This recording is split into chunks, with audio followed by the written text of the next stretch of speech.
I think we're live. Looks like everything's spinning up here. Let me drop the open and kaboom! Welcome to the Hank Strange Situation. That's right. Lifestyle. We're back. Make sure you subscribe, thumbs up, ring the bell so you could be notified on.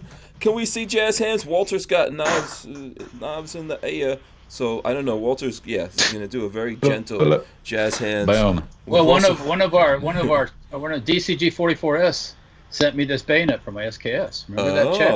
Oh, very nice. Hold on. Let's put you on the full screen here. Oh, it arrived today. Oh, so thank you very much. Yeah. Okay, shout out to DCG 44S for the bayonet. For contributing to the Misfit SKS build. Yeah, that's very nice. No one ever sends me a bayonet, but whatever. No, you're not pretty like I am. Yeah, so. I know. We've got Greg Pruett here joining us. What up, everybody? He's from Title of Liberty Enterprises. We'll get into that here in a secundo. Let me remind everyone to 1, put on your big girl panties. 2, smash the thumbs ups, okay? Even you dudes, even Greg, Walter, smash the thumbs ups on this video if you have it open in a separate thing. Yes, everyone out there, smash the thumbs ups right now. Let's get those on and popping. If you can, share the video, of course, so you can let folks know we're back today. What's today? Tuesday? I think it's Tuesday. Yes, it is. We're back today, and tomorrow, Wednesday. And then I'll be off for the rest of the week. I got to go to a wedding. Walter. So do I. Yeah, you're going to that. Walter and I were getting married. Don't start that rumor. Some new age stuff. No, actually, Walter's daughter is getting married, Alexis. Yeah. Congratulations to her. Babyface is also getting married, but we can't go to his wedding because he decided to do his wedding on the same weekend. Yeah. As Alexis. He was a day late in the Delver Shorta in the invitations, I guess. So. Yeah. So unfortunately, we're not going, but. Congratulations on the wedding nuptials to Babyface. Yeah. How old is he? What is he, 13, 14? 30-ish? Approaching that? Yeah, I think he's... I think he's over... Is he over 30? I don't know. I think he's like... in that... 30-something, right? 30-something category. So it's about time he got married. Yeah, it's about time. As I say, there'll be no wine before it's time, so don't rush that. Remember those old commercials? Like it's there'll be no wine before. Yeah. It's time. How old were you when you got married, Walt? 28. 28. Okay, cool. Greg, you're married, right? Yep, I'm married. Okay. I was 20. I think 25. 25 when I got married. 25. Okay, try not to look so excited about that. I hope your wife's not watching this. I love it. That's my medication talking right there. I said, "You're married, right?" He was like, "Yeah, I'm married." The title of the show tonight, in case I forgot, is first of all, it's episode 462, homemade ban ? We're going to talk about the homemade ban that someone who's supposed to be a gun guy is proposing. Of course, I said we've got our guest, Greg Pruett, Title of Liberty Enterprises, joining us. And we also have Walter Keller of Safety Harbor Firearms joining us here as well. Shout out to everyone. I'm just trying to get all my ducks in a row. And, of course, shout out to Harry's Holsters, sponsoring the show. I don't know if Harrison's out there, but shout out to him. Maker of fine Kydex holsters. Let's see. Mine's right there. Boom. There's my holster from Harry's Holster. I think the code is Hank10, right, Lola? I don't know. There's a code. I think it's Hank10. I don't know. Lola will tell me because I can't ever remember any of the codes. So it's either Hank Strange or Hank10. One of those. Hank Strange, Lola says. So I was wrong. But yeah, so shout out to Harry's Holsters. Shout out to everyone out there. Like I said, as you're coming in here, smash the thumbs ups. We were gone for, I think, part of last week. And I was in New York City. So doing the memorial for my mom, that's over with now. And thankfully, thanks to everyone out there that sent their condolences. I appreciate that. Let's see here. I'm going to shout out DCG 44s. I'm going to give everyone a shout out. DCG 44s sent Walter a bayonet. Let's see. Walter's going to throw that up again. What do you think about this bayonet, Walter? Looks good from here. This bayonet is Pam. It is pretty as a moon. Oh, okay. Yeah. And let me say, it's going to, as a matter of fact, I will put it on the SKS during the show. So. Yeah. Figure out how to do it. Okay. It's way prettier than the SKS is. Trust me. This is an old beater here. Oh, okay. Yeah. It'll make it look nice. Yeah. Just as long as you don't hurt yourself. What's up with you, Greg? What's going on, man? Oh man, just nonstop with the political stuff. You know, I obviously, for those that don't know me, I'm the president of the Idaho Second Amendment Alliance. I'm also the political director with Washington Gun Rights, and then I work across the country with a number of leaders in the gun rights movement. And so you know how it is, brother, until 2020, November 2020, it's just going to be absolute freaking chaos. And so, of course, no sleep, no rest, and just loving it, man. It's the life, you know, getting beat up on all the time, and beating up on politicians. So tons of sleep, you know, no stress at all. But living your best life. Living your best life. Yeah. Living large. Exactly. Yeah. So that's kind of what we've been up to lately, brother, and just kind of trying to help activists for liberty wherever I can, whether it's guns or whether it's other issues, trying to teach them the real nature of politics and not the crap that they teach you in school or that the politicians want you to believe. So that's what I've been up to. All right, cool. And what is Title of Liberty Enterprises exactly? So that's my consulting firm technically, and the Title of Liberty is just, you know, we have to have people and activists, more particular, who understand this fight and who are in this fight, who have planted their flag firmly in the. You know, we're here to hold our representatives accountable. And either get off your butt and help us, or move out of the way because we're coming, right? We're here to fight for keeps. We're not, you know, there's a saying out there on a shirt that says we are not descended from fearful men, and so that is what we try to do. Is with the Title of Liberty activists is teach people how to fight back in a way that you're. Yeah, sorry, you're kind of breaking up there a little bit. Oh, actually, Greg's frozen right now. All right, let's see. I'm sure we'll do we have you back? You know, not back, and so. Yeah. Okay, you came in a little broken up there, Greg. For I don't know if you got. Yeah, I don't know if we didn't get the last part of that. You were sounding so passionate. It's the YouTube censor overlords. They're coming for me. Just trying to teach activists how to really fight back, because the way that politicians or the way that lobbyists, some big lobbyist groups like the NRA, think that you should fight is completely incorrect. It goes against political human nature, and so we try to teach people how things really work in the Capitol, and how you can actually help make a difference in your state. Okay, cool, very cool. By the way, Shooting Gallery NE gave us a couple of bucks. Thanks to him. Let's see. We got a bunch of people coming in here. I see John Crump is out there. He says Greg is a true par. I don't know what a par is. I'm gonna assume he was trying to say patriot. We'll just go with that. You know. What's up, John? John's a great guy. Yeah, John's out there. I see Kentucky Firearms Network. Franklin Armory's out there. Shout out to Franklin Armory. Franklin Armory, can you come on our air right now, man, and show us the new hotness that you have for California, because California is a slave state, and you got to make special guns specifically for California. Yeah, it used to be on television. There used to be a theme song. California's place you ought to be. Yeah. Put them in a truck and move to Beverly. What happened? Even the Beverly Hillbillies went to California. What the hell happened? Jed bought his guns. Granny had guns in California. Not anymore. They would have locked Granny up by now. Oh yeah. They would have red flagged Granny. She's the only one they're not letting come over the border. Oh, jeez.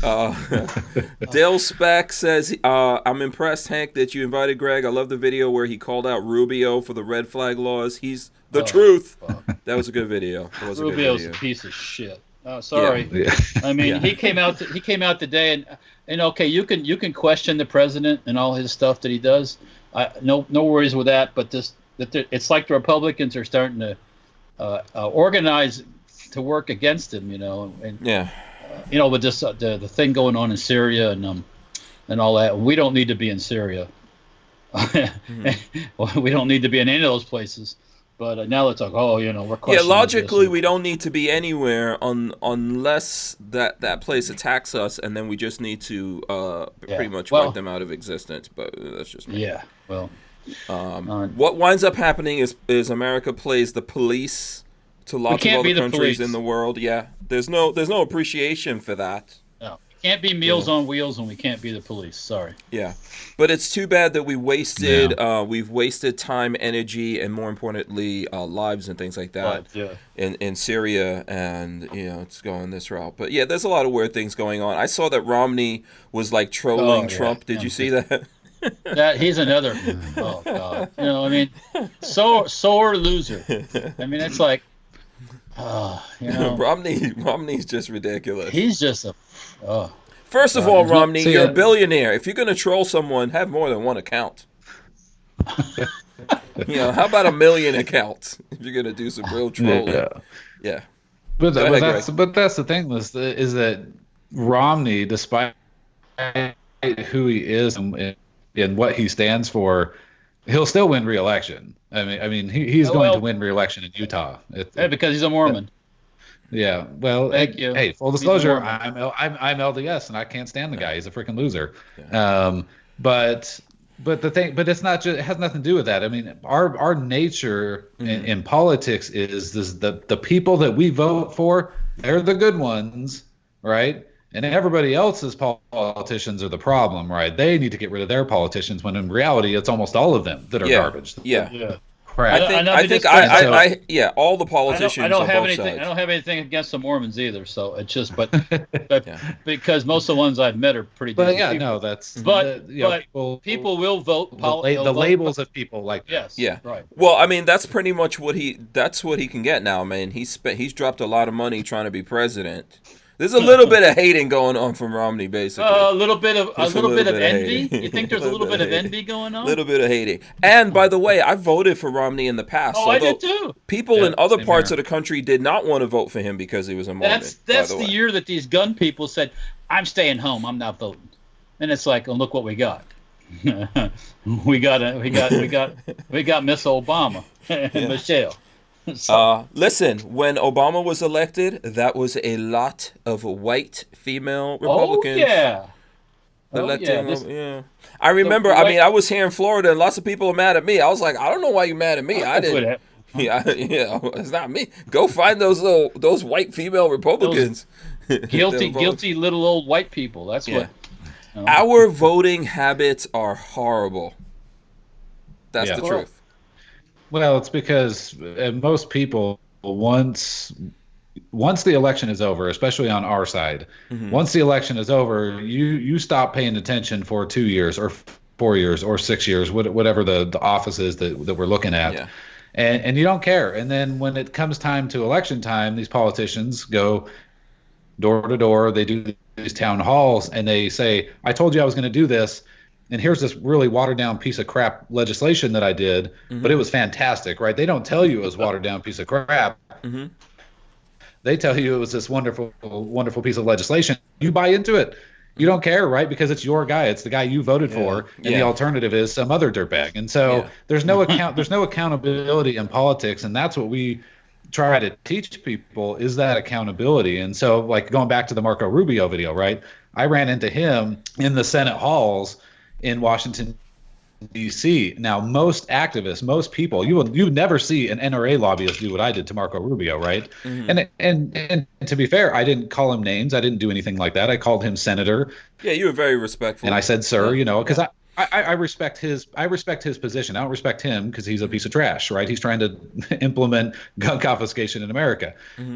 But most people don't have the intestinal fortitude to go have that direct conversation with him and hold him accountable for what he is doing. And that's what we need a lot more of, is people saying, "Hey, no, I know what you're trying to to do to me, that's going to fly with me, and I'm going to go tell all of your neighbors and all of your constituents exactly what you did, and hold them accountable. Yes, absolutely. Let me see here. Oh, by the way, don't forget to smash the thumbs ups. We have over 100 people out there right now. I think we got like 40 something. So let's get those thumbs ups on and popping. Kiaski says, did everyone see that Facebook and Google are cataloging serial numbers? Yes, we're planning on talking about that.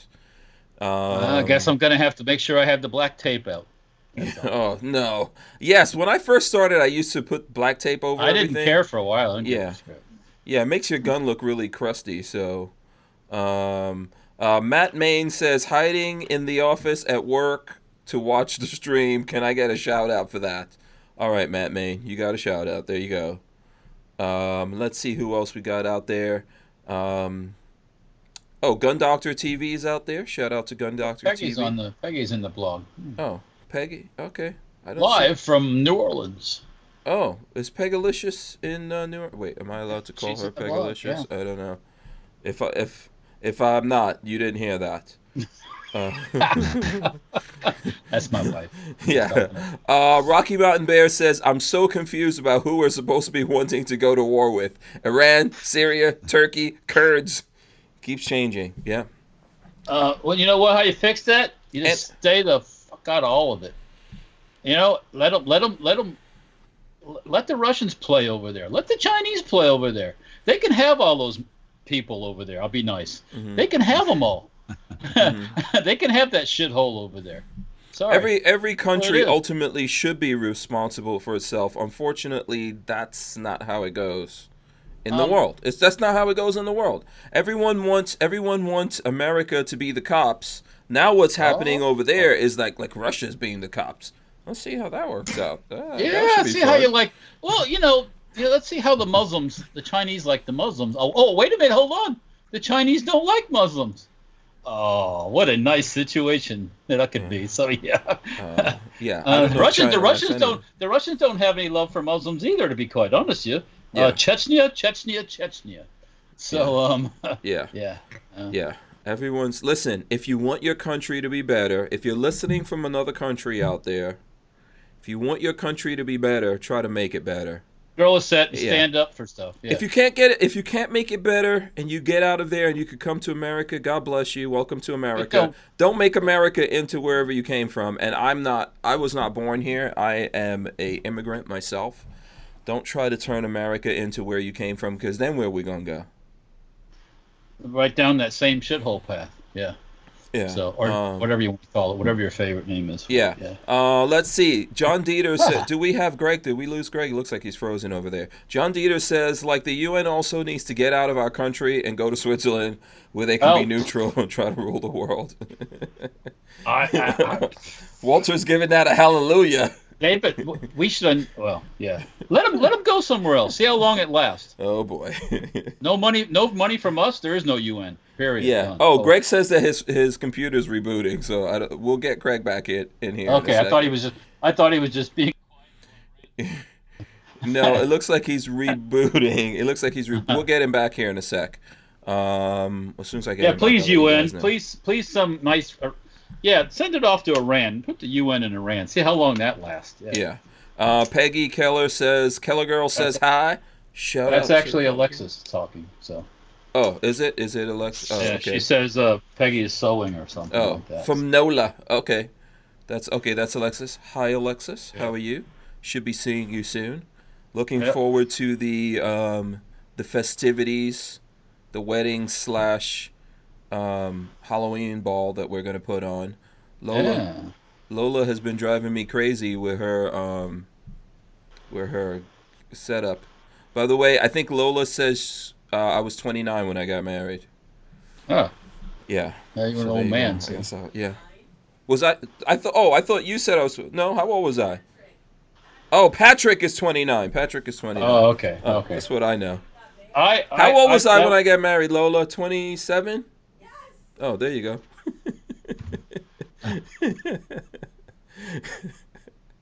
Oh, boy. Yeah, she says Patrick is 29, so he's not even 30, little baby. He's not even 30, man. Okay, Let's see. Do we have Greg back? I'm back. Yes, we do. We got him back. Welcome back. It's conspiracy, man. I'm telling The man. Uh, The man's coming down on you. you. Oh gosh, I've never had that happen before, literally. So I don't know. Oh. Just saying. oh, we were on one night with the blog, and it went black. I mean, it just got shut down. Boom, done, over. Yeah. Yeah. So let me see here. Okay. I see Hooten in the house. Shout out to Hooten in the house. He says, small government's the best government. That's from Hooten in the house. Awesome. Yep. 100% agree. Jason St. Pierre says, I have never posted a weapon with visible numbers. And let's see. And John Crump gave us a couple of bucks. He says, go Nationals, Astros blow.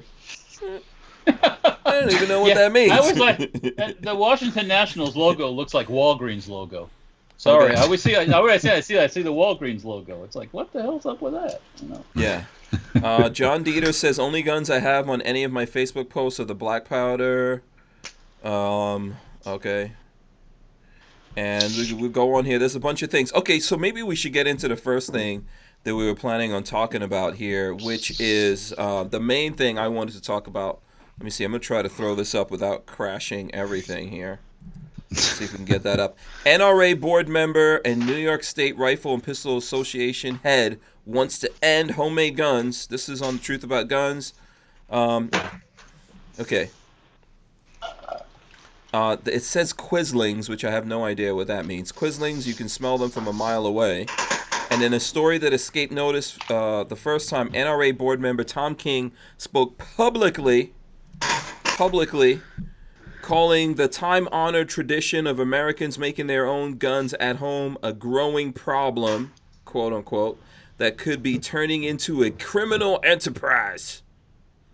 Tom King also serves as the head of the New York State Rifle and Pistol Associations with friends like that, Who Needs Everytown, and the Brady campaign. So there you go. I guess they're trying to make this about ghost guns, but in that thing, and anyone being able to make guns. What do you guys think about that? That's bullshit. Sorry. Okay, You know. Walter has very complicated analysis. That's FUDisms coming out There in you full, and he's the head of the New York State Rifle Association? Yeah. and a board member on the NRA, right? New York State Rifle and Pistol Association. What else is he? Yeah, NRA board member. Oh, of course. Well, there you go. The NRA thing dies down, and what happens? Yeah, they're still gunning at us. The FUD Nation comes out. Yeah. Yeah. And that's Here we go. most state pistol and rifle associations are NRA. No surprise coming from them that they're on the wrong side of this again. But the NRA has been compromising for like 80 years, and so I guess I'm not shocked. That this is coming out, and I would not be shocked if more of the NRA board members felt the exact same way that he did. Mm-hmm. Mm-hmm. Yeah. Kathleen Music Lover says New York is a commie state. That's no reason. Unfortunately, New York City is the commie state, and then the rest of them have to deal with New York City. That's the unfortunate thing. Yeah. As a quick aside here, Jason St. Pierre also gave us a couple of bucks. He says, "Go Astros! The bidding war begins." Okay, so Astros, are they part of Space Force? I don't know. No, they're part of the World Series, I think. Oh, okay. I thought Astro was like on the Jetsons. That was a dog. Astro was a dog. That was the dog? Oh, okay. My dog, Astro. Okay, Opt Out of Gun Control says the NRA could suck it. So there you go. That's from Opt Out of Gun Control. Ray Bozzolo, is giving us all the thumbs ups in the world. It's that's true, Walter. I think you made a good point, man. That we stopped talking about the NRA, we stopped focusing on them. And then all of a sudden, they're still out there. Is Wayne LaPierre still the head of the NRA? Anyone get that sorted? Yeah. No, and he will be, and a lot of people have talked about once we get rid of Wayne LaPierre, then we can support the NRA again. But the reality is they were compromising well before Wayne LaPierre ever came along. And when you get a political entity that big, it is very difficult to change course. I mean, you may get some of that lavish spending that he was doing out of there, but the reality is their course on how they deal with politics and how they deal with politicians, that course is not going to change even if Wayne LaPierre is gone. They will continue to compromise. They'll continue to go in the back rooms and do backroom deals. And I mean, I see it here in Idaho all the time. The NRA undermines us all the time. They're always undercutting us. And so Wayne LaPierre or not, the NRA is not going to change. It's an absolute monstrosity of a board, and it'll be the good old boys club for a very long time. And if Wayne LaPierre goes away, then somebody like this guy that ran his mouth in New York will fill his shoes. Yep, exactly. And it just continues. Do you think that by the time when is the annual meeting again? Is it April or May next year? I'm not even sure. Do you think by the time the annual meeting rolls around, LaPierre will still be in there? Oh yeah. Yeah. They're not going to do anything before 2020, in my opinion, before the election. I think he's there. At this point, everything is kind of calmed down. People are starting to forget about it already. Everybody's starting to focus on 2020. And honestly, we don't even need the NRA in 2020. At this point, Beto is our best friend in this fight. He is doing all the motivation for us. So. The real leftist Dems are your best friends in gun control, the gun control issue, because that's the real Democratic Party there. Yeah. That's what they've always wanted to say in public, but they've known that it wouldn't get them anything, so they didn't. Now they've gotten this. There's this attitude across the board, loud and proud, baby.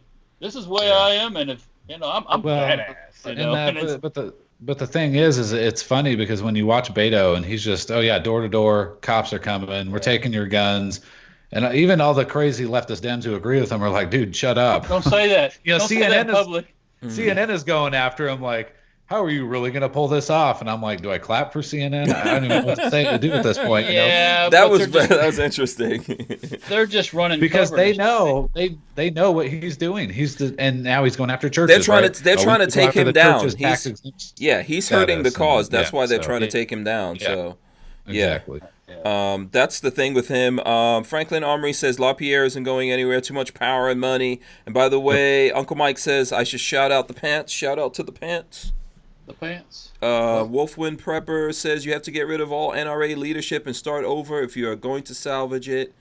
That's how politics works. Yeah, I say good luck with that. You know what? Listen, that those activists that are holding up, like, what is it, 100, 130, 40, $50 million? How about you give that to some other pro-Second Amendment organizations that, that need that kind of help? Or you start another one, because NRA, they're not even like worried about that. Apparently, there's no movement on that.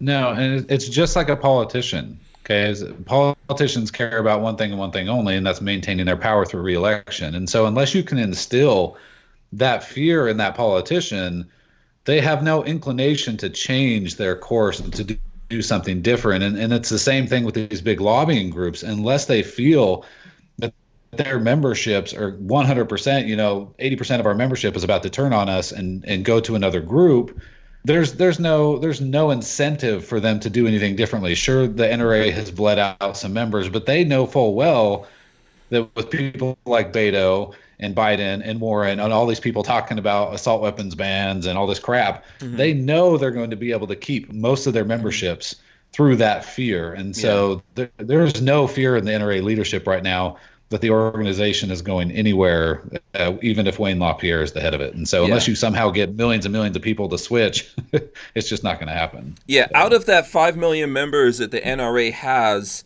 what percentage, or you can give me by millions, how many of those do you think are aware of the stuff that we are? Is it 1 million? Is it less? Is it less than 100,000? Million, if I had to guess. Oh, okay. You think it's 250,000, Walt? Yeah, I mean. Yeah. Okay, go ahead.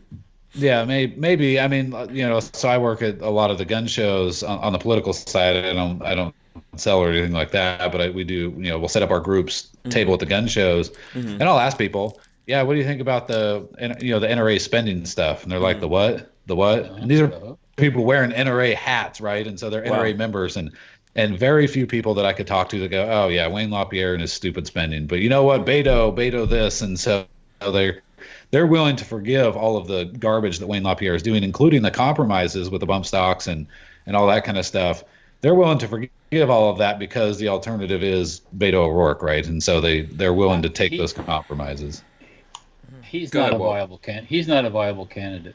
The only reason he runs, the only reason he makes these outlandish statements, because it keeps him in the news. Yeah, he's not a viable candidate. No, didn't I see like some the fraternal police organization say that Beto needs to shut up because cops, he says cops are going to do that job of no, they're not. Of these You mandatory. see that sheriff that says he's not doing anything like that? Yes. Actually, John Crump has an article on that on AmmoLand News. But I saw somewhere, if you look in the news, I would have to look it up here, but I know that there was a police organization, I think it's the Fraternal Order of Police, and they're like, listen, you need to stop talking that because we're not going to be. The police departments, there's not enough cops to go out there and get the guns that are in America. They can't get the guns from the bad guys. Yeah. Yeah. Oh, well. Yeah, so good luck with that. Yeah, maybe Beto can lead the charge, physically lead the charge. Yeah. See how long that lasts. Yeah. By the way, Jake Delahome says Wayne LaPierre Delecto. Do you guys know what that means? Do you know what the Delecto means on there? No, inform me. That was the pen name that, what's his name was using to troll Trump? Romney. Delecto? Yeah, it was something Delecto. His I forgot. You're breaking up there, Greg. What were you saying?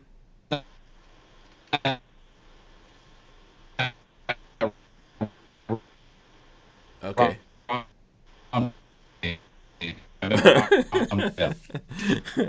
Yeah, that came in really badly. Say that again. Say that again, Greg. What's that? Yeah, whatever you just said. Say it again. Yeah. Yeah, say it again. It didn't come through. Yeah. Yeah, I don't remember. I don't remember what I said. It's I don't know, man. The audio just keeps kind of cutting in and out once in a while, so I'm not sure what's going on my end. But you might have something on over there. I don't know if you've got like a baby monitor or some kind of security thing that's on. Something. No. Everything is probably just tapped. Okay. Jake Delahome says Pierre Delecto. Was it Pierre Delecto? I don't know. Whatever. So where does that? Romney was trolling Trump with Pierre Delecto. Basically, Romney had a fake Twitter account.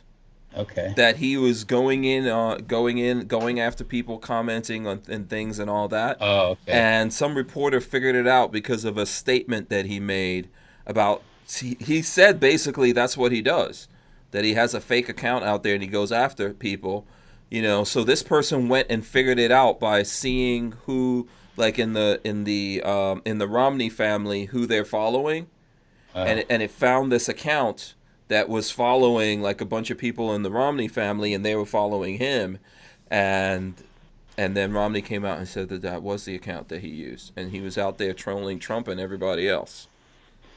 Damn, trying to cause trouble. That's not something a good Mormon should be doing, should it? I'm not sure. I don't know, man. Is there double standard with the Mormons too? Like there are with Catholics? And abortion? Is there a double standard? I mean, what's the deal? And that's the thing is, people, anybody, any elected official, I don't care who you are, when you get power, and this is, I think, where a lot of voters don't understand what is happening, is that once you elect this individual, and let's say that it's their first term in whatever office it is, from the second they get in there, what you do not see and what I see on the inside, because I deal with these people, is there is tremendous pressure to capitulate to whatever your leadership wants to do of whichever party you are a part of. And what those leadership people will do is actually they'll say, if you want any kind of money for re-election, if you want any kind of power, if you want any kind position exactly what we need to do. And in the meantime, because they know full well that voters are sitting on the outside, not paying attention to what's really happening on the inside. You don't know about all that stuff.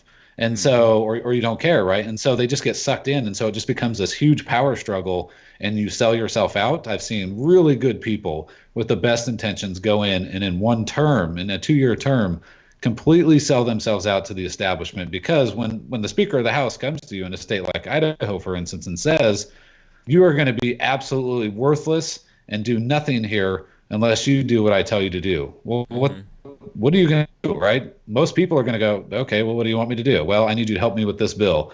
Yeah, that bill doesn't really coincide with what I told my people. Well, you know what? Your people won't know about it. They'll forget about it. We'll fluff it up and make it look nice and pretty, and then that way you'll win re-election, right?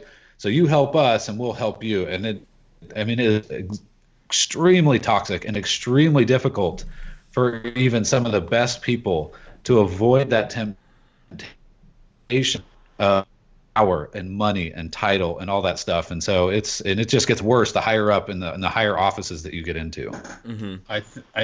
That's why the Republican Party doesn't like Trump as much as they do others, because he didn't take their money or need their money to and he doesn't care if you like what he says or he doesn't like you don't like what he says.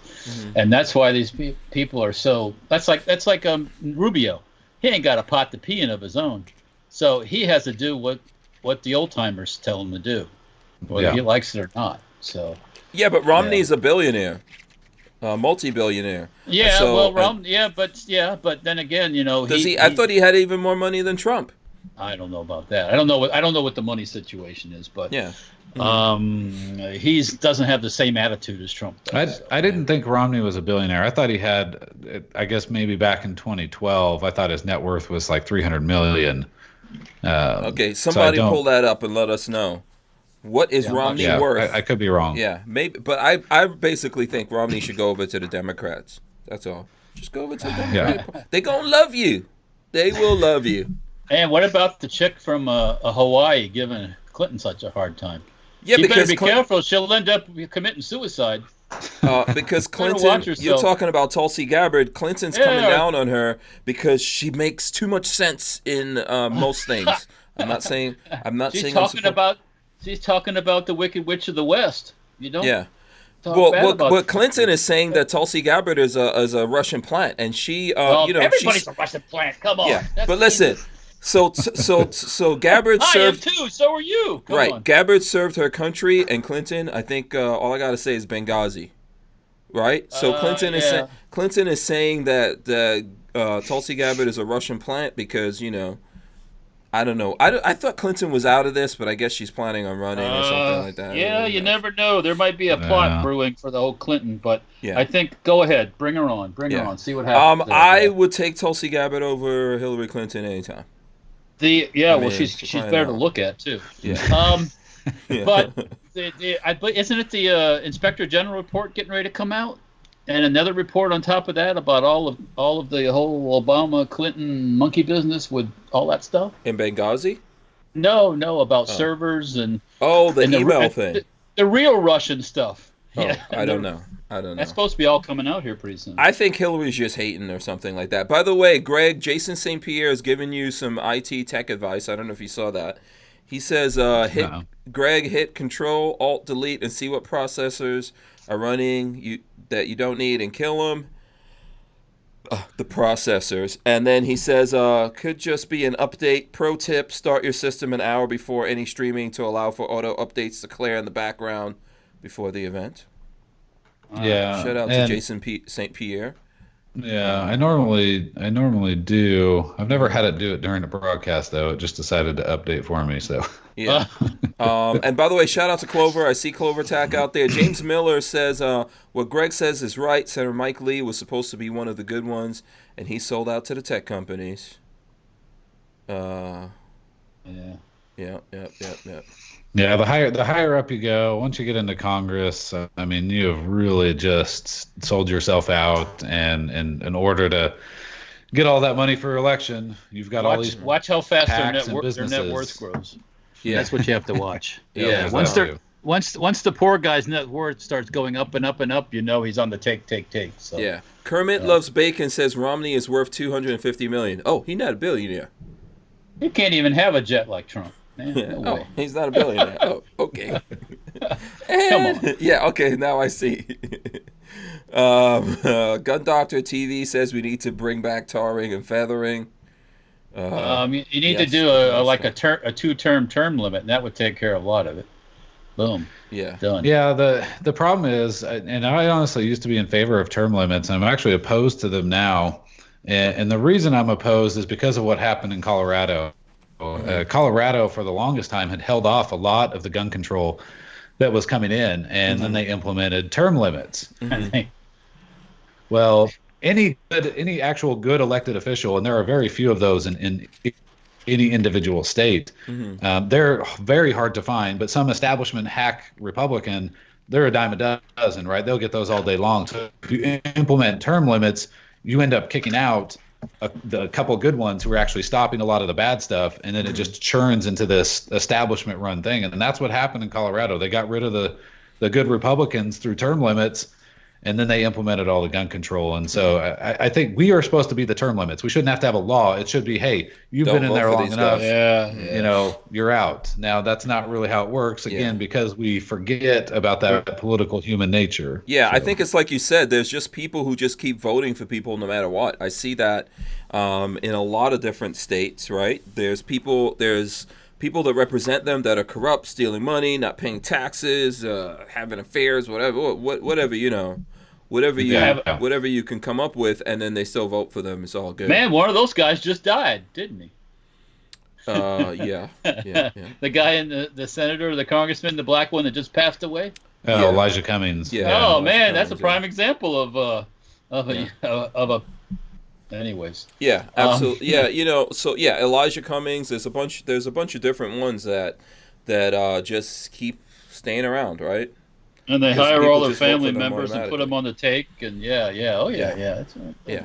People, I think it comes back to people not taking responsibility for who they're voting for. So it doesn't matter what party you want to support, you should hold those people responsible. If you think that the cops where you are racist or whatever, that all that stuff, you know how you take care of that? You vote. If the mayor is supposed to be in charge of the police in your city, okay, if he can't get those guys under control, then you can change that if that's what the problem is. Ultimately, though, someone you either want cops or you don't want cops, and if you have cops, stuff's gonna. A lot of people's problem with the gonna- cops are the people. Yeah. It's not the cops all. Well, then just vote to have no cops in your neighborhood. That's all. See how that. What are you going to works. do with these people, though? What the people? populace. Okay, Oh. what I meant was people have problem with the cops, not the. You ever watch these shows where they arrest people on the street and the reactions and the things they say? Yeah, but those you'll people see- are crazy. Everyone, you're okay, but Everyone's in the- innocent. I know everyone's innocent. No. That's not what I'm gonna say. I was gonna say that. So when you watch those shows, those people aren't reflective of everyone in the community. No, I'm not saying that, but they're Right. reflective of a large percentage of people who have this attitude about the popo. Whether you're doing something bad or not, some people just have this. Oh my God, they're just bad, And take away the police when you really need them and see what happens. Yeah, well, that's why I'm saying if a neighborhood, let's say a city says we don't want the cops, okay, you could do that. You can eliminate cops. If everyone is civil, yes, you can. Well, But everybody's not whether civil. everyone's civil or not, you can eliminate them. Your results are going to vary. Well, What's going to happen when you eliminate the police force? It's going to be Walter, I'm not saying it's not going to be interesting. You might realize why you had a police force in the first place. Well, but I think if you allow the people realize why to, you have guns. Exactly. By the way, opt out of gun control says Tulsi is still a gun grabber. I know, but she's better to look at than Clinton. So what? Yeah. Clinton's a sea hag. That's what. Yeah, and there was a few people on our side giving Tulsi way too much praise. I mean, yes, thank you for going after Hillary, but I mean, Tulsi. It's sad when Tulsi, who is a gun grabber, believes in abortion, all this kind of stuff, is considered the moderate of the entire field of candidates right now. It's like, and that's the reason why Hillary Clinton went after her. I'm not saying I agree with her or anything like that. Yeah. But it's good to see them eat themselves alive. I love that. Yeah, it's. I just like to see them fight amongst each other. Now a lot of it's all fake because when it comes to the end, they'll all kiss each other's butt and make up, and they all get along. Yeah. So at this point, everyone's a Russian plant anyway. So. Well, there's worse things you could be. Yeah. Derek's Oil Rigger says, I'd like there to be a president that is single. That would be cool. Yeah. Could you imagine? Well. Do we really want our president to be single? A player? Yeah. That can't be any worse. I don't know. Well, the only problem with being single, you put yourself out to be a blackmail. That's the only thing about being single. It's very, if people understand it, that's the easiest way to get somebody's through the brains on the the brains at the bottom. That's a very easy way to get to somebody and have control over them. Is the poussoir. So I know Bill Clinton was basically single. I mean, let's be honest. So. Yeah. Well, John Kennedy was too, basically. I don't know. I don't know if that makes any difference whether they're single or not. I don't know. Yeah. Like, to me personally, it doesn't really make any difference to me. Yeah, I mean, So. Yeah. Yeah. Kathy Music Lover says I'm a big time Russian plant. You're a big time plant, or she is? Okay. Walter's a big time Russian plant. Yeah. Kathy Music Lover says. So. Yeah, he's big headed plantimus. Yeah, I got some big plantum. Yeah. Franklin Armory says, since when did the default rhetoric become you're a Russian plant or you're a fascist or insert some BS here? Oh, wait a minute! You forgot the most automatic popular defense one. from the left. What's the one? Auto racist. You're a racist. Oh, okay, yeah. Everybody's a racist. Racist, homophobe. Yeah. Xenophobe, and now you can add Russian plant to all of it. Yeah. Yep. Yeah. This is, what we're seeing is basically the media. It has a huge hand in controlling, on the Democratic side especially. I think they try to do that on the Republican side as well. Who's up there? Who's on that podium, right? For both sides. Yeah. I think that's what we're seeing, and I think what's going on, and then also, like, especially in the Democratic Party as well, but I guess it's the same thing in the Republican Party, they're also trying to control who it is. So, yes, I think Tulsi Gabbard is too moderate for them, like you said, Greg, and that's why they're trying to push her. They want everyone to be super radical, although you can't be as radical as Beto and start giving away the plans. It's really weird. Once I said they all feel that they can come out. There's no fear of what they really think anymore. And that's because of the Obama bunch and that era where everything is it's a free for all. Yeah. I'm this, I'm that, I believe in this, I believe in that. Just let it go. Yeah. No more.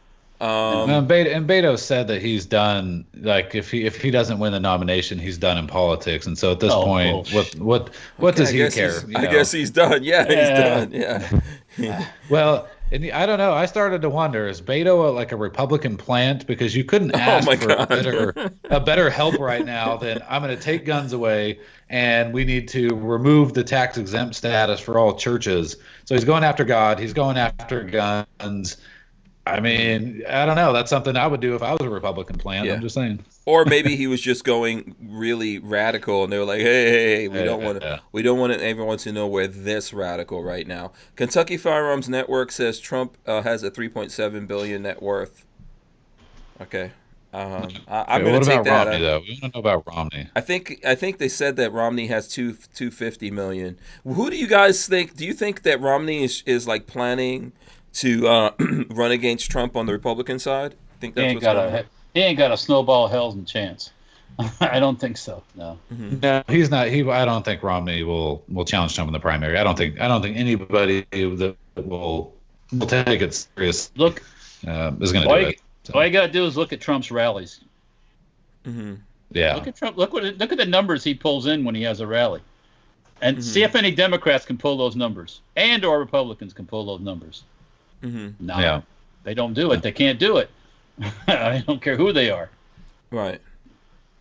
You get a Beto with all of them all up on the same stage. They can't pull those numbers. So, yeah. Yeah, it's it's going to be interesting to see what happens here as we get closer to the elections in 2020.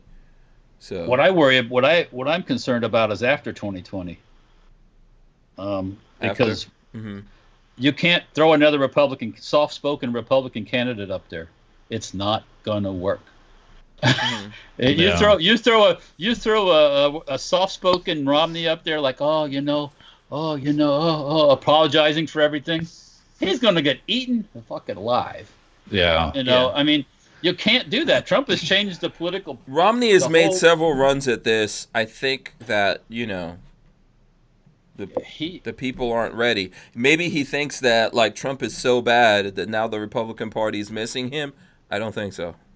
No. The Republican Party's riding on the coattails of Donald Trump. The Democrats are missing him. The Democrats have actually come out and said, man, maybe we shouldn't have criticized Romney so bad. Yeah. So, they're pretty upset. He did do the healthcare thing that Obama cherished so much. Yeah. Well, let me tell you, if Romney, let's say in a magical world where you can wave a wand and Romney was the guy on the Republican side, they would be impeaching him before we even have the elections, just like we've been going through. I'm not trying to say Trump is I don't trust politicians of any sort, but we have since the elections been going through impeachment processes the whole time, and what they don't realize is people are tuning out of that. They're sick and tired of this crap.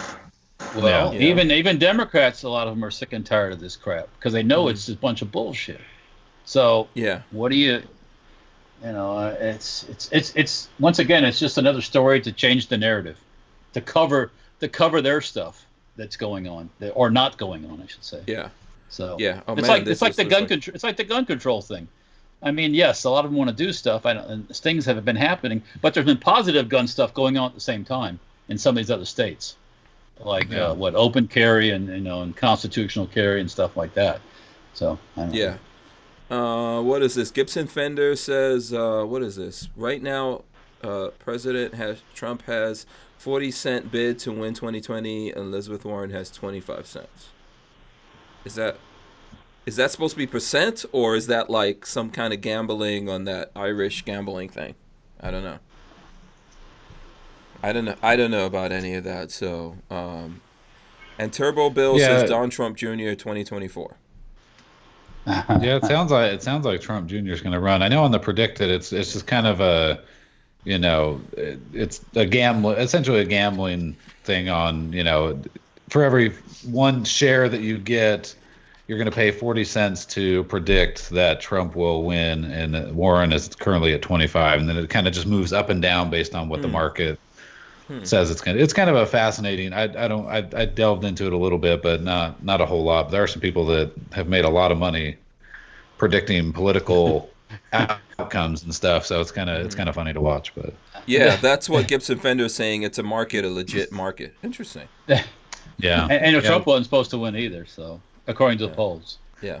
So and that's why you'll find people that go in and they'll buy market shares of, okay, is Donald Trump Jr. going to be the nominee in 2024? And so and it'll be 2 cents, right? And so somebody will go in and drop $500 while it's at 2 cents, and then with the hope that in 2024 he's the nominee, and now it's 99 cents, and now you've made a ridiculous amount of money on this gamble that Trump Jr. is going to be the nominee in 2024 and stuff. So that's kind of the prediction thing is trying to make. Oh, okay. And it's on a bunch of stuff, a bunch of different other country political outcome. They probably did stuff for Canada, the Canadian elections and stuff like that. So anyway. Yeah, too bad we don't have Junior right now. I think he's at least more pro-gun than Trump is, but yeah. you know, that's the way it Yeah. goes, I guess. That's the way it goes. Yeah, why can't we just have a regular old pro-gun kind of person? I mean, I know they're out there, you know, but I just You gotta especially run, Walter. Especially, I don't have the money. It's Money was what I don't have to do that. So We'll lend you some money. I'll lend you some money. yeah, well, you know, Right gotta after get I me- borrow some from you. yeah. When I start a GoFundMe and I can start pedaling around on a tricycle. Yeah. Yeah. I'll borrow some money from you, and then I'll lend it back to you at a higher Oh, this interest sounds like a rate. Ponzi scheme, then, right? No, it's not a Ponzi Got- scheme. It's what the Fed does. Hank's got the quid pro quo going already, so Yeah. Oh God. You know. Yeah, Johnny Gooch says, how do we keep our ARs in Canada? We need advice from Americans. You've gotta, you gotta fight for it, man. You want it to be there, you gotta fight for it. Franklin Armory says, yo, Hank, what's your thoughts on Hong Kong right now? I don't know if Greg or Walter have any idea. Before we go on to the Franklin Armory thing, you guys have any idea how the Canadians can keep their ARs? well, without a constitutional guarantee, that becomes extremely difficult. Second as Amendment, it is right yeah. there. Yeah. But even with the Second Amendment, I don't know. You may end up in a revolution before you can ever keep your arms, and so that is not a cut and dry or easy question. Yeah, people need to realize the right to bear arms is like a humanitarian, or what is it? Is it humanitarian? It's a human right. Excuse me, human right. The right to Yeah, self-defense. Yeah, basic the right human to right. self-defense, whether it's with a firearm or it's with this, Yeah, which will work too. yeah. Are Unfortunately. we throwing up kookaries, Walter? That I didn't. I know got a about? new one. Oh, hold on a sec. What's this kookaroo nice. you got there? Go ahead. Where'd you get This that is from? supposed to be Pakistani military one. I bought it from a Sportsman's Guide. It just arrived today. It's not like it's a fancy one or anything. It's not super high tech or anything. It comes in a black sheath, kind of wimpy, but it's supposed to be Pakistani military. So, Oh, okay. but for $15, I can't. Yeah, that's not not like bad. Not like I dropped. Is that like a it. G10 handle? What is that on the handle right It's there? kind of a molded, some kind of rubber type stuff. Yeah. Yeah, what the heck? I got 3 of them, so. Yeah. Oh, okay, I call dibs on one. What's Okay, What's on the bottom of that thing? No, on the bottom of the hilt. Oh, it's got a little like a What the a heck buster. is- Maybe that's for busting glass or busting somebody. I don't know. Yeah. Let's Seriously, Walter. Yeah. Busting politicians. Yeah. Yeah. Yeah, that is weird. I've never seen that on the bottom of I've seen that on knives before like this. Oh, you have? Okay. And that's for just exactly what I just kind of said, actually. Yeah. To leave a nice imprint in the... Move along. Okay. Move along. Right. Oh, okay. But yeah. So it came today. Okay, cool. We'll have to give it some field trials and see how sure. it chops stuff up. Yeah. Yeah. Yeah, and I'm sure I'll be the one swinging it because you won't volunteer to do that. So. No. Unless you got some coconuts. Oh, jeez. I bust open some Palm tree coconuts. jockey? You're not a palm tree jockey. yeah. Come on. No, Yeah. I used to be in my younger days. I could scoot up a palm tree real You quick. come a and get palm some- tree, take off the nuts. Yeah, in the younger days. I'm too old for that now. Yeah. Palm tree Yeah. jockey. There is an age limit to which you can go up those palm trees. That's why they have lots of childrens to do that with. Yeah, You know what I'm exactly. Yes, that's how you make money. Let's see. Okay, let's answer this question from Franklin Armory. All of us here. They say, "Yo, Hank, what's your thoughts on Hong Kong right now? What do you think, Greg? Hong Kong situation." Well, there's another country, and we've actually seen the images of them holding up signs saying we need the Second Amendment, waving American flags. I think I saw a video the other day. They were singing our national anthem, and so that's always fascinating to watch because you're seeing a country who wishes they had the capabilities and the freedoms that we have here to be able to fight back against the tyrannical Chinese government. And it's just absolutely incredible to watch and really humbling. And it also pisses you off when you got people like LeBron James and these other NBA losers praising the Chinese government over their own interests, right? Going back to that money and power and keeping those interests. And so, I wish them the best. That's a tough situation to be in if you don't have the ability to take on the government, if you don't have any arms. It's impossible, really. If the Chinese government ultimately decides we've had enough of this crap, it's over, unless we step in and protect them. So and I think they're quietly going after people. Go ahead, Walt. What were you saying? Yeah, well, we're not going to be stepping in China. I can guarantee you that. Yeah. So what do you think about the whole Hong Kong thing then, Walt? I mean, it'd be great. Well, you got to. God bless the British, right? I'll just leave that. They abandoned Hong Kong, so yeah. It was inevitable. The Chinese are only going to play this game so long, and then they'll crack the whip. And when they crack the whip, all those people out in the streets will all be rounded up, and they'll all go deep into China and you never see them again. Yeah. So I mean, that's what Greg was just saying, right? That's the reality of the place. Yeah. So they'll get away with it as long as they let them get away with it. Of course, unless, guess who? Maybe some country out there in the world, I don't know, we can just pick a random one, that can act as the police of the world, might step in and save Hong Kong. No, not going to happen. No. You're not going to take on the China over Hong Kong. No. If our basketball players don't want to do it, I don't think. Those sorry bastards only care about one thing, and that's the shekels, the money. Mm-hmm. So they don't care about nothing else. They don't care about nothing else in this country besides the money. Mm-hmm. They can come out and say they're all for all this and helping the children and all that, but cut off the money and watch how fast they stop helping the children.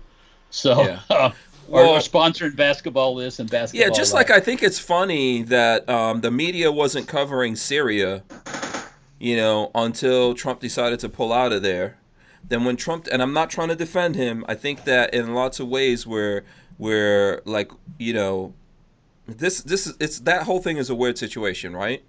That, like Walter said, we shouldn't be there, but we are there, and we put all this energy. People lost their lives in that thing, and now we're pulling out. But here's the thing. The media wasn't talking about this. The minute Trump decides to pull out of there, all of a sudden they're talking about it, and they're using like Kentucky, the machine gun shoot footage from Knob Creek, to make their case over there. Do you think they're going to do you think the media is going to put any pressure on anyone if China decides to crack down? Well, no, they're not going to, because they're all tied to Hollywood. And if China cracks down, they'll kick Hollywood out of China, and that's a lot of shekels. Oh, that's a lot of people. That's a lot of money. Yeah, they already do it. South Park out. They already. Not going to say a word with that massive market that they're trying to get into. Yeah, you were just saying something about South Park, and then the rest of it broke up. I was saying that China has now banned South Park from the country, and so the rest of Hollywood is going to look at that and go, okay, well, maybe we shouldn't say anything because we don't want to get banned from China as well. Yeah, exactly. And they are producing a lot of movies and stuff like that. Who knows what other things they have their tentacles into so far as the media. Yeah, well, they have their tentacles into the colleges here, which that needs to stop. The Chinese do.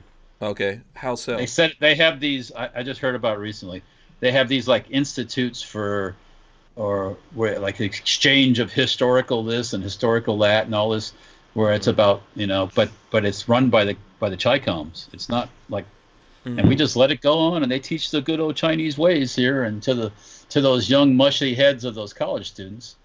And next thing you know, socialism is awesome, man. That's good stuff. Yeah, it's like, okay, yeah. Go to a socialist country and a real socialist country and start spouting your thoughts and see what's happening. China has the most slaves. Well, they got the most people. They got a lot of slaves. And whenever they find sex slaves over here in America, most of them come from China. Yeah. So I'm just saying. Probably do. Yeah, I mean. There's a lot of slave labor over there. Lots of bad stuff happening. The Chinese no respect for women. The Chinese here run a lot of that stuff too. Yeah, Don't, of course. Yeah, it's not a one-way street. I mean, things go in both directions. So, let me get one more thing in from Johnny Gooch, and then I'm gonna go on to another thing. He says the firearm community here. He's in Canada. The firearm community here is falling apart right now in fear. I can't say it. I don't have a good. One of you guys will have to do a good Canadian accent. All I know is A. Yeah, they got that leftist Trudeau up there, who's Yeah, he won. Even though, listen, did you see that Obama supported him even though he did multiple blackfaces? Multiple blackfaces. Yeah. It doesn't matter to those folks. No. It doesn't matter to those folks. It Well, not if doesn't. it's one of and their that's own. and I hate to say it, but that's what the rest of the world needs. I'm going to say something not going to go real from people. That's what the rest of the world needs to come to grips with too. It doesn't matter. No, it does. Yeah. It's a ploy to get you all round up. At the meantime, you're not watching what's really going on. You're worried about blackface, and you're worried about and the back, and they're working all this shit under where you don't see it, because you're worried about. But I'm just saying, it's so funny. It's so funny. Yeah, of course. If Trump had ever done blackface, forget about impeachment. Yeah, all those Democrats that did that. You hear anything about Obama that? would do like a Rambo and strap on his red headband and put on bullet belts and get a machine gun and everything and go up to D.C. and take care of that situation, I guess. But you know what? I agree with you, Walter. It really doesn't matter. It really doesn't matter. It only matters when those people are on the other side or when the other side does anything. Yeah. If they farted and the wind blew in the wrong direction. It's global warming. Yeah. Hey, it's like this. They don't want you to have a straw, plastic straw, but they don't care about needles being all over the streets. Hypodermics. Yeah. Right. Yeah.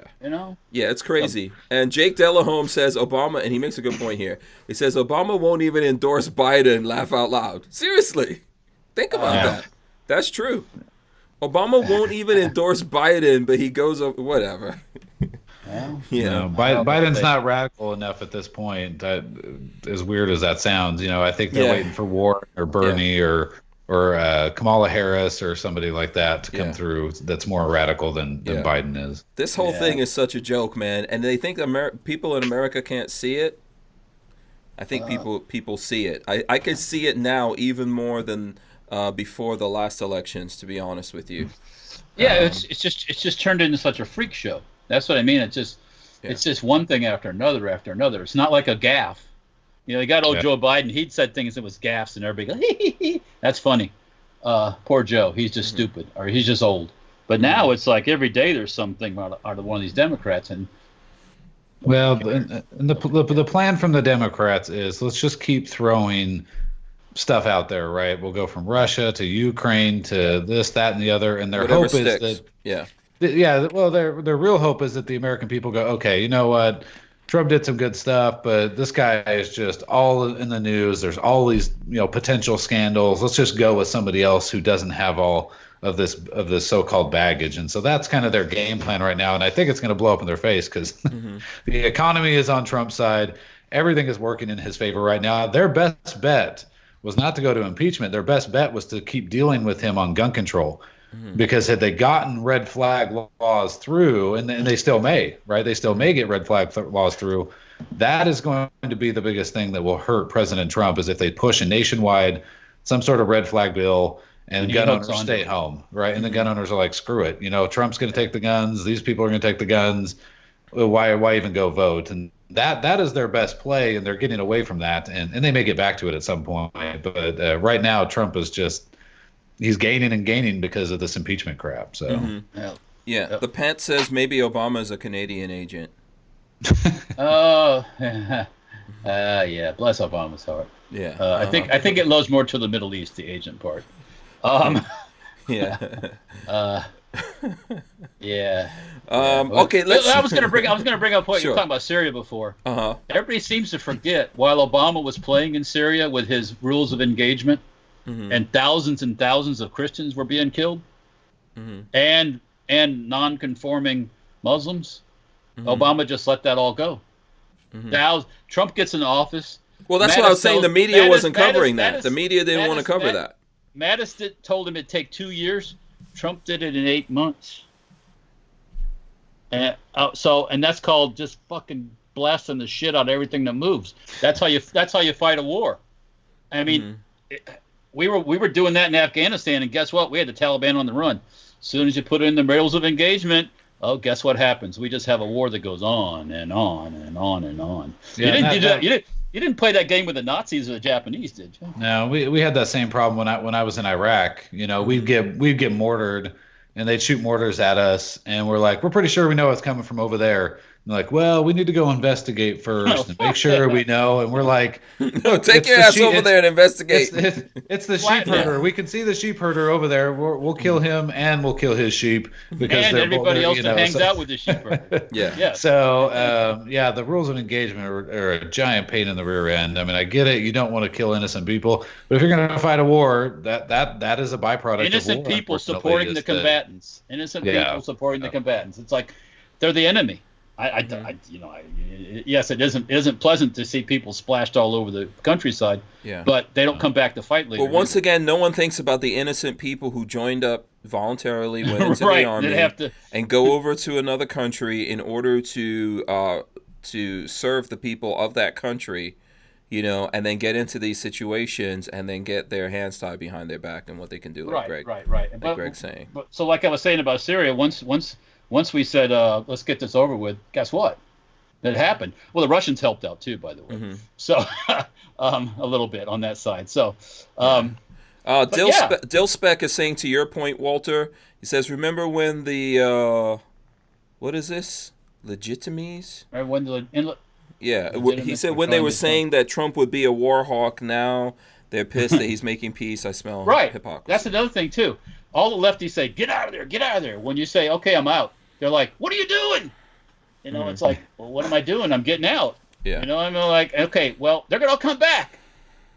How long are you going to sit there and play this game, pushing back? Okay, if they come back, well, that's thing called a B-52. I mean, just we definitely need to be more decisive and you know, when we're doing these things, or not do it, or not risk the people. I mean, you know, you can isolate that shithole. Don't let anything go in and out of that shithole, and eventually they'll just fill it up with shit. I mean, you know. Yeah, and that's the funny thing is they seem to take the opposite side of everything that Trump wants to do, except on guns. well, they blew that. They blew that with impeachment. That's why I think that was a good move on their part, because basically he was ready to work with them. Yeah, they had him kind of see in their way, and all of a sudden, we're going to impeach you. And he's like, well, guess what? Yeah. He was working out a plan with them. I was just always hoping when Trump came out with "I support red flag laws," I was hoping they'd be like, "Red flag laws are terrible." But that didn't quite happen that way. But honestly, once this impeachment thing is over, I don't think they're going to want to drag this into 2020 very long. The next mass shooting will change everything back to the same discussion. Let me make a prediction. After the election, there'll be another crisis collusion. He's in cahoots with somebody, I guarantee you. Yeah. There's got to be. They can't do it without that. They can't keep their base fired up because they don't do anything productive. All they do is do unproductive stuff. So, you know, there's going to be some crisis that Trump created that we have to. Well, maybe it'll be the fact that ISIS is on the grow and it's all Trump's fault. Gibson Fender, this is going to be my last thing on the Trump thing, and then we'll move on to some other stuff. Gibson Fender says, I think a lot of you guys assume very wrongly that Trump is going to win 2020. Right now, it isn't looking good, folks, believe it or not. You guys have any comment on that? I don't. I mean, it's hard to. I mean, first of all, you have to ignore any of the polls. So if you're going off of poll numbers, I think you ignore all that stuff. The one prediction model that has been accurate, although they did predict Hillary winning, has even come out and said Trump is going to win in an absolute landslide right now. And we didn't take in a lot of the human factors of Trump winning in 2016 that we should have. And I mean, again, a lot of it is based on the economy, how well the economy is doing, how well people are doing, the incomes are going up. And other than all this noise the Democrats are creating, I don't see a lot of reasons right now why people would not, in Wisconsin and Ohio and Pennsylvania and in Florida and these swing states, what motivation is there to vote for the socialist over Trump, despite whatever baggage the Democrats are trying to put on him? I just, as a voter, knowing how uninformed voters are, right now, you're not giving them any real reason to change course at this point. It just basic political human nature. Okay. Yeah. What do you think about that, Walter? What do you think? I'm sure you've got your. The pants says the polls. Hillary was by a landslide. That was a 2016 thing too, wasn't it? Yeah.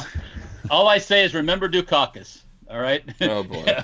Remember, if you can go back 1972, what was his name? The guy, the Democrat that ran, that Nixon slaughtered. Is it remember Dukakis or Bukakis? Yeah. No, remember Dukakis on the tank? Oh, he tried to play badass on the tank, you know, and then he just. You got to go back in time. No, the Democrats don't have a viable candidate. Sorry. Mm-hmm. I just don't see it. I mean, they don't have anybody that's. I'm not saying it's a guaranteed win. Historically speaking, everything is on his side right now, and the Democrats are going to push massive voter fraud. They're going to be doing everything they can to defeat him. So I'm not saying that it's a guaranteed victory. Politically speaking, there's just no reason that voters would go in a different direction at this point. And at this point, we almost seem to be in a perpetual, you get 8 years once you're the president. We just vote in the other. There was a ton of people that voted for Obama that were like, yeah, he wasn't the greatest, but I want to see how he does the next 4 years, and there's going to be a lot of people that feel that same way about Trump.